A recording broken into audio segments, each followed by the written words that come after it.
Hello students, आज हम बात करेंगे पशु परिचर वैकेंसी 2024 को लेकर कि कैसी हमारी रणनीति हो, कैसी हमारी बुक लिस्ट हो और कितना टाइम अगर हम पढ़ें बहुत कम समय में इस वैकेंसी में हमारा चयन हो जाए।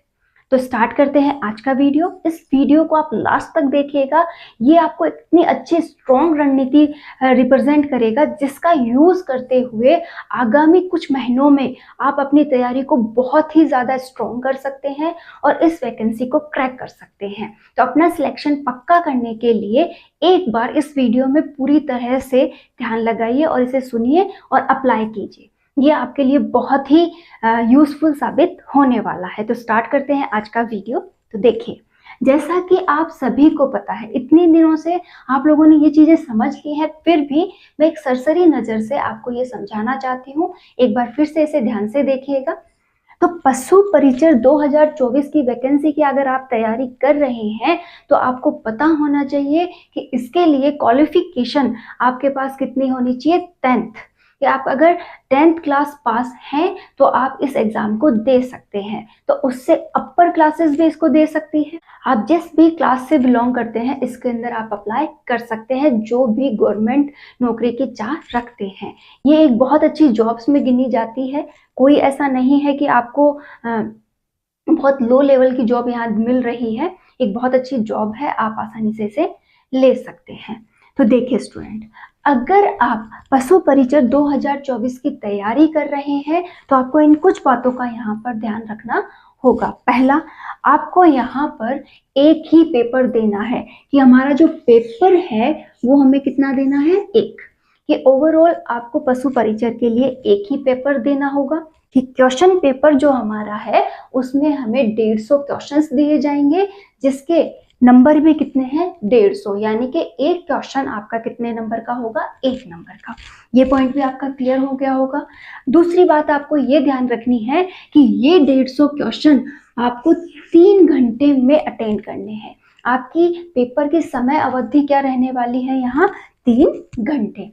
क्लियर हो गया कि मोस्ट ऑफ ये 2 बातें हमें पता होनी चाहिए कि कितना हमें नंबर लाना है, कितने घंटे में हमें पेपर को अटेंड करना है। कि स्पीड अच्छी रखनी होगी, 150 क्वेश्चन अटेंड करने हैं 3 घंटे में, तो उस हिसाब से आप रोज अपनी प्रैक्टिस को भी करते रहें। अब थोड़ा और आगे समझते हैं।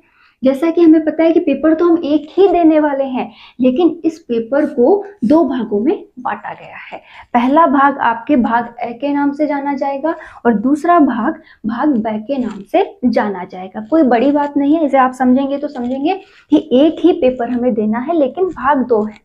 अब बात करेंगे भाग ए की। जो हमारा भाग ए है इसमें हमें 105 क्वेश्चन मिलते हैं। कि भाग ए के अंदर हमें कितने क्वेश्चंस मिलने वाले हैं, 105।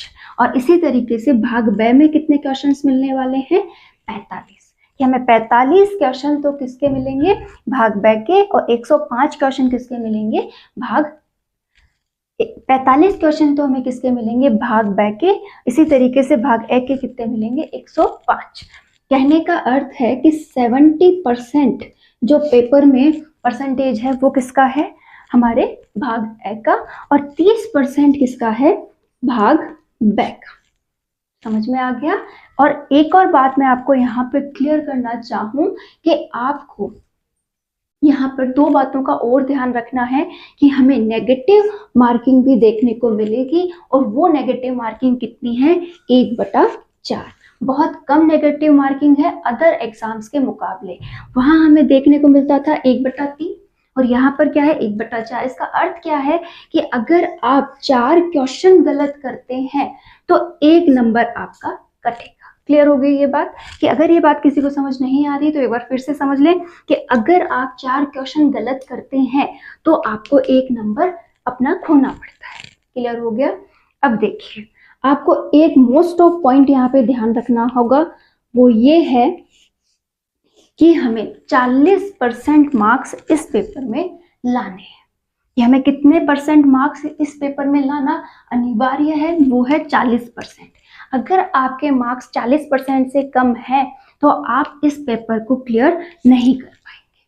तो पहला क्राइटेरिया तो आपका तय हो गया कि हमें कितना लाना है, 40%। अब अगर 40% लाने हैं तो ये तो है नहीं कि हम 40% की तैयारी करेंगे, क्योंकि जब भी हम कुछ बड़ा सोचते हैं तभी तो, अगर बड़े तक भी ना पहुंच पाए तो कहीं तो पहुंचते हैं। तो मेरे कहने का अर्थ है कि मिनिमम आप क्या सोचें कि मुझे 70% मार्क्स तो लाने ही हैं, कि 70% मार्क्स का पेपर तो मैं बहुत अच्छे से सॉल्व करूं, ताकि मेरे अगर 70% भी पूरे ना पड़े तो 60, 50 इतना तो बने ही बने। क्लियर हो गया? आप एक बात ध्यान रखिएगा, इसमें छोटी क्लास के स्टूडेंट भी बैठेंगे तो बड़ी क्लास के स्टूडेंट भी इसमें बैठेंगे। पेपर की कट ऑफ कुछ भी हो सकती है, लेकिन एक क्राइटेरिया फिक्स है 40% का, वो आपको लाना जरूरी है। और ये ना सोचे कोई भी 10th क्लास वाला कि मैं इसे क्लियर नहीं कर सकता, क्योंकि बड़ी क्लास वाले क्या है, एक बड़े लेवल पे सोच के उस चीज को पढ़ेंगे, और आप क्या पढ़ रहे हैं, मात्र 10th लेवल, जैसा कि इसका लेवल है। हम आगे और डिस्कशन करेंगे, थोड़ा आप इसमें आगे बढ़ते चलिए, आपके लिए बहुत यूजफुल होने वाला है। जैसा कि हमने बात की थी कि हम बेस्ट रणनीति तैयार करने वाले हैं, तो मोटा मोटा हमने समझ लिया कि हमें एक पेपर देना है और इस तरीके से सारा हम क्लियर करके आए हैं। अब बात करेंगे कि हमारा जो सिलेबस है उसे हम कैसे तैयार करें कि हम बहुत अच्छे मार्क्स भी ले आए। तो देखते हैं, आपको जैसा कि मैंने कहा था कि पेपर के दो भाग हैं, भाग ए और भाग ब। अब भाग ए जो है, इसमें किस तरीके से सिलेबस को डालकर हमसे 105 क्वेश्चंस अटेंड करवाए गए हैं। सबसे पहले आता है भाग ए का पहला जो सब्जेक्ट है वो है विज्ञान, दूसरा है इसमें गणित, तीसरा है आपका सामाजिक विज्ञान, चौथा यहाँ पर रहेगा भूगोल, और पांचवा है इतिहास। इसी तरीके से छठा है कला एवं संस्कृति, और सातवां यहाँ रहने वाला है समसामयिक। क्लियर है? अब देखिए, ये जो टॉपिक्स हैं मैंने आपके सामने एकदम क्लियर लिखे हैं, लेकिन ये टॉपिक्स आपको किस लेवल पे पढ़ने हैं पहले ये बात हो जाए। आपको क्लियरली आपके सिलेबस में ये कहा गया है कि ये सभी टॉपिक आपको राजस्थान रिलेटेड ही पढ़ने हैं, कि राजस्थान के संदर्भ में आपको इसे पढ़ना है। एक पॉइंट क्लियर हो गया कि आप सभी को इनको कहाँ से पढ़ना है, ओनली फॉर राजस्थान। क्लियर? दूसरा आपको ये बात ध्यान रखनी है कि इनका जो स्तर है वो माध्यमिक स्तर है, मतलब 10th लेवल तक ही आपको इसका स्टैंडर्ड लेके चलना है। क्लियर है? आप अपर भी पढ़ सकते हैं थोड़ा, लेकिन जो मेन आपसे कहा गया है वो क्या है कि इसका स्टैंडर्ड आपको क्या लेके चलना है, 10th क्लास। देखते हैं, अब जो हमारा विज्ञान है इसे भी हम क्या पढ़ेंगे, 10th क्लास का। तो इन सभी सब्जेक्ट को अगर हमें ये कहा गया है कि आपको लेवल क्या लेके चलना है, 10th क्लास, तो हम इसके लिए सीधा सीधा क्या कर ले, एनसीईआरटी पढ़ ले। ठीक है, कि हमें एनसीईआरटी की बुक्स यहाँ पर पढ़नी चाहिए इन सभी के लिए।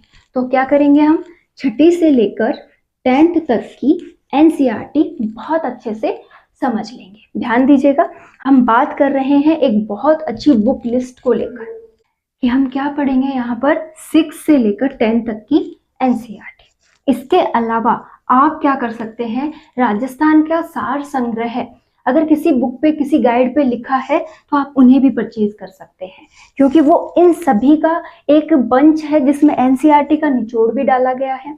आप कोई अदर गाइड भी यहाँ पे ला सकते हैं, जैसे आप फर्स्ट रैंक की ले आए जो कि रेवाड़ सर की आती है, उसे ले आए। दूसरा आप क्या कर सकते हैं, लक्ष्य की गाइड ला सकते हैं, आप राय की गाइड ला सकते हैं, अवनी पब्लिकेशन भी इसकी गाइड निकालता है, शिकवाल पब्लिकेशन की भी इसकी गाइड मिलती है। तो अगर आप गाइड लाना चाहते हैं तो आप गाइड ले आइए, और एक डीपली स्टडी करना चाहते हैं तो आप एनसीईआरटी 6 से 10 तक सफिशिएंट है वो आप यहाँ पर पढ़ लें। ठीक है, और टेस्ट सीरीज वगैरह भी अगर आप यहाँ ज्वाइन करते हैं तो वो भी कोशिश कीजिएगा इसी लेवल की हो, कि एनसीईआरटी का पूरा उसमें निचोड़ डाला गया हो। दूसरा, पशु परिचर का जो पूरा सिलेबस है वो उसके अकॉर्डिंग आपको वहाँ पर टेस्ट सीरीज अवेलेबल करवा रहे हो तो ही उन्हें ज्वाइन करें। अदरवाइज आप पहले खुद सेल्फ तैयारी करें, उसके बाद आप इसके आगे का सोच सकते हैं। देखिए स्टूडेंट्स, हमारे सामने ये जो सभी सब्जेक्ट हैं 105 का इनमें डिवाइडेशन करें तो पर कैटेगरी क्या है, 15 क्वेश्चंस हमें मिलने वाले हैं, कि हर किसी के हमें क्या मिलेंगे, 15 क्वेश्चंस। थोड़ा बहुत ऊपर नीचे हो सकता है, एक आध क्वेश्चन किसी के ज्यादा किसी के कम हो सकते हैं, लेकिन एक क्राइटेरिया ये कहता है कि आपको इन सभी के 15 क्वेश्चंस मिलेंगे, तभी तो 105 क्वेश्चंस हमें यहाँ मिलने वाले हैं। तो इन्हें तो आप क्या कर लें, एनसीईआरटी के बेस पे पढ़ लें। एक मोटा टॉपिक ये है हमारे पास समसामयिक, यानी कि करंट अफेयर्स। करंट अफेयर्स को आप क्या करें, पर मंथ का पढ़ें, रेगुलर पढ़ें, और एक साल का करंट अफेयर्स तो आपको आना ही चाहिए, क्योंकि इस वैकेंसी को होते होते एक साल कंप्लीट हो जाएगा। तो एक साल के पे ज़्यादा फोकस करें, और ध्यान रखिएगा एग्जाम के पास आपको क्या करना है, लास्ट 3 महीने का समसामयिक बहुत अच्छे से पढ़ना है। क्लियर है यहाँ तक? ये तो हो गई हमारे भाग ए की बात, जिसमें हमें 105 क्वेश्चंस अटेंड करने थे। अब देखिए भाग ब में जहां आपको 45 क्वेश्चंस अटेंड करने हैं, उसमें ओनली 4 आपको सब्जेक्टिव पढ़ना है। सब्जेक्टिव से मेरा अर्थ है आपको यहाँ पर नस्लें पढ़नी है, कि जो पशुओं का ज्ञान है वो आपको होना चाहिए, क्योंकि आप बन क्या रहे हो, पशुओं की नस्लों का जैसे ज्ञान होना चाहिए। ठीक है, साथ ही साथ जो पशु विभाग है वो कौन कौन सी योजना चला रहा है, उन योजनाओं का आपको ज्ञान होना चाहिए। पशु जो चिकित्सक हैं उनका आपको सहयोग करना है, उस हिसाब से जितना भी आप पशुओं के बारे में जान सकें, जैसे उनका संतुलित पशु आहार क्या है, दूसरा उनका दूध उत्पादन से रिलेटेड जितना भी दूध उत्पादन है उससे रिलेटेड सारी बातें पता होनी चाहिए। पशु बीमार है तो उसे आप किस तरीके से पहचानेंगे, साथ ही साथ गौशालाओं से रिलेटेड पॉइंट्स भी आपको यहाँ पूछे गए हैं। इस तरीके से बहुत से पॉइंट्स आपको इसके सिलेबस में देखने को मिलेंगे। मैं उम्मीद करती हूँ कि आप सभी ने सिलेबस की हार्ड कॉपी ले ली होगी, और उस हार्ड कॉपी को 1 या 2 बार बहुत अच्छे से पढ़ के अपने माइंड में सेट कर लिया होगा, क्योंकि उसी से क्या होगा, हमें टॉपिक्स समझ में रहेंगे कि हमें कौन सा टॉपिक अच्छे से पढ़ना है, और उनको ज़्यादा फोकस से हम सॉल्व कर पाएंगे। दूसरा काम आपको ये करना है कि आपके अभी तक जितने भी पशु परिचर के पेपर हुए हैं उनको आप 1 बार या 2 बार अच्छे से पढ़ लें, ताकि आप क्या कर पाएँ, अपने पैटर्न को समझ पाएँ कि हमें कैसे क्वेश्चंस यहाँ पे अटेंड करने हैं। क्लियर? और फिर रेगुलर अपनी स्टडी को स्टार्ट कर दें, और स्टडी आपको इस हिसाब से करनी है कि एक 10th लेवल भी उसमें टच होता रहे, और साथ ही साथ आपका गाइड लेवल आपको किस लेवल पे लेके चल रहा है वो भी आपको अटेंड करना है। तो मैं बस इतना कहना चाहूँगी कि एनसीईआरटी पहले बहुत अच्छे से क्लियर कर लो, ठीक है। साथ ही साथ सार संग्रह जो एनसीईआरटी का मिलता है आप उससे लाकर भी बहुत अच्छे से पढ़ाई कर सकते हैं। ज़्यादा समय आपको इन सभी को नहीं देना है। मैं मान के चलती हूँ कि 8 घंटे या फिर उससे भी कम जो टाइम है अगर आप इन्हें देंगे, और वो भी बहुत क्लियरली देंगे, तो आपका इसमें सिलेक्शन हो सकता है। कैसे कि ये लेवल क्या है, 10th लेवल है। जब आईएएस वगैरह की, आरएस वगैरह की तैयारी करने वाले 8 से 12 घंटे पढ़ते हैं, तो हम तो इतना पढ़ के इसमें सिलेक्शन तो ले ही सकते हैं। तो हमें क्या करना है, टाइम चाहे कितना भी आपके पास है आपका सिलेक्शन हो जाए, लेकिन पढ़ना क्या है, बहुत ध्यान से पढ़ना है और पूरा कॉन्सेंट्रेट होके पढ़ना है। जैसे पहले कभी उस लेवल का पढ़ा ना हो, वो सारी ताकत लगा दीजिए और पढ़ना स्टार्ट कर दीजिए। आने वाले 6 महीनों तक तो आपके पास एग्जाम कहीं दूर दूर तक मुझे लग नहीं रहा है कि हो जाएगी, तो मिनिमम 6 महीने आपके पास अभी भी अवेलेबल है इसकी तैयारी करने के लिए। तो स्टार्ट कर दीजिए। 4 महीने का टारगेट रखिएगा सिलेबस को कंप्लीट करने का, 1 महीने का टारगेट रखिएगा दोबारा से बहुत अच्छा रिवीजन करके, जो लास्ट 1 महीना है उसमें रिवीजन और प्रैक्टिस। ऐसा नहीं है कि प्रैक्टिस आपको यहाँ नहीं करनी है, जब भी आपका सिलेबस हो रहा है तो भी रिवीजन प्रैक्टिस चालू रखनी है, फिर वापस से ओनली फॉर रिवीजन प्रैक्टिस है, और लास्ट में प्रैक्टिस प्रैक्टिस प्रैक्टिस। और जो टॉपिक क्लियर नहीं हो रहा है उसका रिवीजन भी होना चाहिए। अगर आप इस तरीके का फॉर्मेट फॉलो करते हैं तो आपका सिलेक्शन हो जाएगा, ऐसी मेरी उम्मीद है। तो उम्मीद करती हूँ आपको ये बात समझ आई होगी, और आप पूरे ध्यान से अगर पढ़ाई करेंगे तो आपका सिलेक्शन भी हो जाएगा। All the best for study.